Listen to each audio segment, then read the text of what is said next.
Girls, ang pag-aasawa ng maaga is beautiful, maganda naman. Lalo na kung ang usapan ay ang pagkakaroon ng anak kung saan malakas ka pa, madali sa'yong magkaroon ng anak at capable ka mag-provide sa kanila. At the same time, dahil nga bata ka pa at malakas ang iyong pangangatawan. Yan yung advantage kapag maaga kang nakapag-asawa.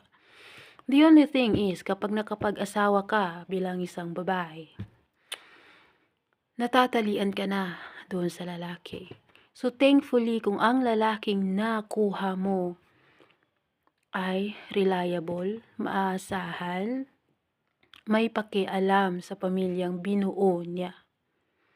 Kung hindi, ikaw na babae talaga yung nalalagay sa alanganin.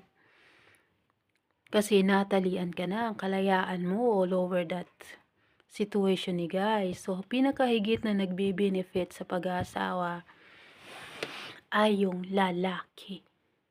Tapos ikaw, natalian ka na. At kahit na hindi na healthy, you are surviving. So, doon nagaganap yung free labor na ikaw gumagawa lahat, maging nanay ka, maging babae ng bahay, maging babae ng lalaki mo, at free services, syempre. So, higit na nakikinabang ang lalaki. So, I'm saying,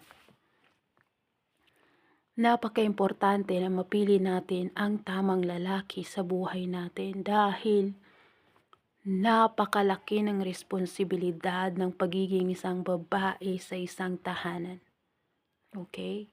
Kaya, i-priority natin na yung lalaki na makuha natin ay may datong para naman yung pera malaking kabawasan sa mga iisipin mo.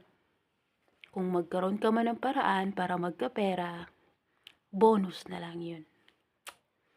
Yun lang.